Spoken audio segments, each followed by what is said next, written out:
Hello viewers, welcome to my YouTube channel learn with Joy. তো আজকের ভিডিওতে আমি তোমাদের সাথে ক্লাস 5-এর ফার্স্ট ইউনিট টেস্ট 2026 সালের বাংলার একটা রায়মার্টিনের প্রশ্নবিচিত্রার একটা স্কুলের সম্পূর্ণ সমাধান করে দেব। তো এই প্রশ্নগুলো আমি তোমাদের আজকে করে দেব। খুব ভালো এই প্রশ্নগুলো, এগুলো কিন্তু তোমাদের ফার্স্ট ইউনিট টেস্ট পরীক্ষা আসার সম্ভাবনাও আছে। তো অবশ্যই তোমরা ভিডিওটি শেষ পর্যন্ত দেখবে। আমি ইন ডিটেলস প্রতিটি প্রশ্নর কিন্তু আলোচনা করব। তোমরা যারা চ্যানেলে নতুন আছো তারা অবশ্যই চ্যানেলটিকে সাবস্ক্রাইব করে পাশের যে বেল আইকন আছে সেটা টিপে নোটিফিকেশানটাকে অল করে দেবে। তাহলে আমি যখনই নতুন নতুন ভিডিও ছাড়বো তোমাদের কাছে সবার প্রথম সেই ভিডিওর নোটিফিকেশান চলে যাবে। এবং তোমাদের যদি পিডিএফ দরকার হয় ক্লাস 5-এর সাজেশানের, তার লিঙ্ক ডিসক্রিপশান বক্সে দেওয়া আছে, সেখান থেকে তোমরা কালেক্ট করে নেবে। এছাড়া আমার হোয়াটসঅ্যাপ গ্রুপ এবং হোয়াটসঅ্যাপ চ্যানেলের লিঙ্কও ডিসক্রিপশান বক্সে দেওয়া আছে, তোমরা কিন্তু জয়েন হয়ে যাবে।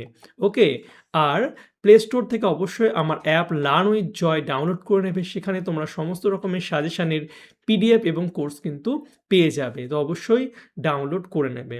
তো চলো এবার প্রশ্নের উত্তরগুলো আমরা করি। তো একের দাগে আছে সঠিক উত্তরটি বেছে নিয়ে পুনরায় বাক্যটি লেখো। প্রথমটা বলছে হাবুর পোষা পায়রার সংখ্যা ছিল। তো হাবুর পোষা পায়রার সংখ্যা কটা ছিল? তো হাবুর পোষা পায়রার সংখ্যা ছিল হচ্ছে 150টি। তারপর সুনির্মল বসুর লেখা একটি গ্রন্থ হলো ছানাবড়া। তো তোমরা বাকি যে গ্রন্থগুলো দেওয়া আছে কবি পরিচিত সেগুলো তো একটু মুখস্থ করে নেবে। এরপর 1-3 বালক রবীন্দ্রনাথের প্রধান ছুটির দেশ ছিল কোনটা? তার প্রধান ছুটির দেশ ছিল হচ্ছে খোলা ছাদ। এরপর 1-4 বুনোহাঁস গল্পে জোয়ানদের ঘাঁটি ছিল কোথায়? জোয়ানদের ঘাঁটি ছিল হচ্ছে লাদাখে। 1-5 আচ্ছাদনের সন্ধি বিচ্ছেদ। আচ্ছাদনে দেখো, আচ্ছাদনের কী হবে? আ যুক্ত ছাদন, এই আ আর ছয় আকারটা কী হয়ে যায়? চয় ছয় হয়ে যায়। তো এই রকম অনুরূপ তোমরা যে সন্ধি বিচ্ছেদ আছে সেগুলোও একটু পড়ে নেবে। এরপর ছেলেরা মাঠে খেলছে বাক্যটিতে ক্রিয়াপদ হলো খেলা। ক্রিয়াপদ কাজ কোনটা? খেলছে, অর্থাৎ খেলছেটা হচ্ছে ক্রিয়াপদ। এবার 2-এর দাগেরগুলো করবো। বলছে নিচের প্রশ্নগুলির পূর্ণ বাক্যে উত্তর দিতে হবে। প্রথমটা কাব্য হবে কাব্য কবে? জুড়ল কলবর কাব্য কোথায় হবে? তো পাখির কাছে ফুলের কাছে কবিতায় কাব্যের আসর লাল দিঘির পাড়ে রক্তজবার ঝোপের কাছে বসেছিল। এরপর 2-2 গল্পবুড়ো কখন গল্প শোনাতে আসে? তো শীতকালের ভোরবেলায় গল্পবুড়ো গল্প শোনাতে আসে, তখন উত্তরে হাওয়া বয় আর ছোটরা কি করে? সব ঘুমিয়ে থাকে। এরপর 2-3 এতোয়ারে ছেলে তুই বড্ড ভালো কথাটি কে বলেছিলেন? তো এই কথাটি বলেছিলেন হচ্ছে অন্ধ ভজন ভুক্তা। তারপরে হচ্ছে জুড়ি গাড়ি কি? তো জুড়ি গাড়ি হলো ঘোড়ায় টানা গাড়ি। ওকে, ঘোড়ায় টানা গাড়ির নাম হচ্ছে জুড়ি গাড়ি। তারপর বিশেষণের নিচে দাগ দিতে হবে কুচকুচে কালো। তো কালোটা কেমন? কুচকুচে, তো কুচকুচেটা হচ্ছে বিশেষণ। 2-6 সন্ধি বিচ্ছেদ কাঁচকলা। তো কাঁচকলা হচ্ছে কাঁচা যুক্ত কলা, কাঁচকলা। এরপর 3-এর দাগে যে কোনো দুটি প্রশ্নের উত্তর করতে হবে 2 করে। প্রথমটা হচ্ছে গায়ের নাম হাতিঘর কেন? ভীষণ ইম্পর্টেন্ট একটা প্রশ্ন, এবং হাতিঘরের আগের নাম কী ছিল? এটাও একটা ইম্পর্টেন্ট প্রশ্ন। তো হাতিঘরের নামের কারণ হচ্ছে এতোয়াদের গায়ের আদি নাম ছিল শালগেরিয়া। জঙ্গল সাফ করে মুন্ডারা এই গ্রাম গড়ে তুলেছিল। পরবর্তীকালে জমিদাররা দখল করে নেয় এই গ্রাম। বর্তমান জমিদার মতিবাবুর পূর্বপুরুষদের হাতি ছিল, তাদের সেই হাতিশালার নাম অনুসারেই শালগেরিয়া গ্রামের নতুন নাম হয় হচ্ছে হাতিঘর। হাতিঘরের আগের নাম ছিল হচ্ছে শালগেরিয়া। তারপর বিমলাকে সারাদিন কোন কোন কাজ করতে হয়? এটাও ভীষণ একটা ইম্পর্টেন্ট প্রশ্ন। তো বিমলাকে কী কাজ করতে হয়? দেখো, বিমলাকে সারাদিন নানা রকম ফরমাশ খাটতে হয়। মায়ের নির্দেশে সে পুজোর ফুল তুলে আনে। ছোট ভাই অবনী কান্নাকাটি করলে তাকে সামলাতে হয়। বাগানে ছাগল ঢুকে পড়লেও তাড়াতে হয় তাকেই। মা যখন দাদাকে খেতে দেয় তখন দাদার পাতে নুন দেওয়ার কাজটিও সে করে। আবার মায়ের পান ঝাল হলে বিমলাই চুন এনে দেয়। এভাবেই সংসারের বিভিন্ন ছোটোখাটো কাজ সে সারাদিন ধরে করে থাকে।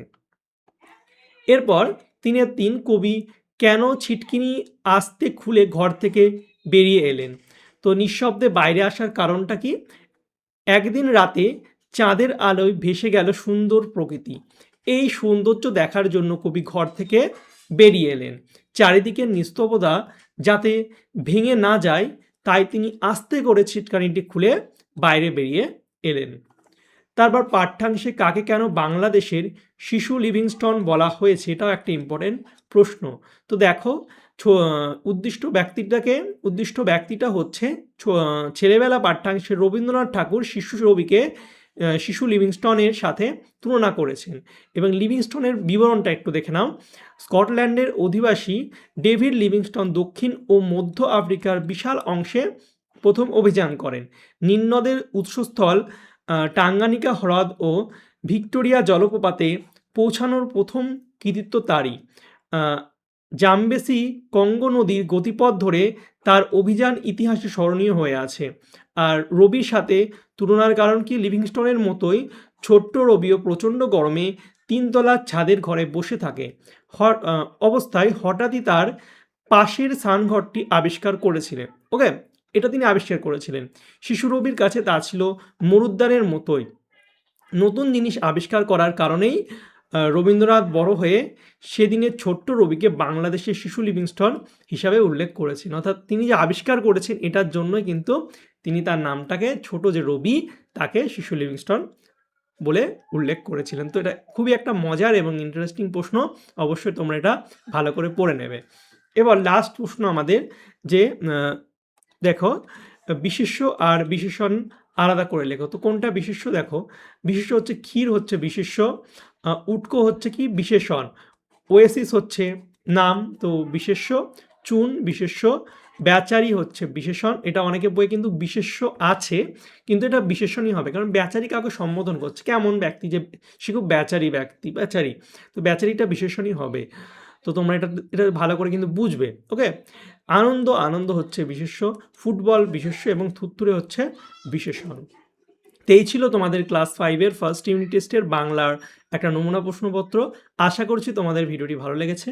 ভালো লাগলে অবশ্যই লাইক, কমেন্ট, শেয়ার করবে। চ্যানেল নতুন হলে অবশ্যই চ্যানেলটিকে সাবস্ক্রাইব করবে।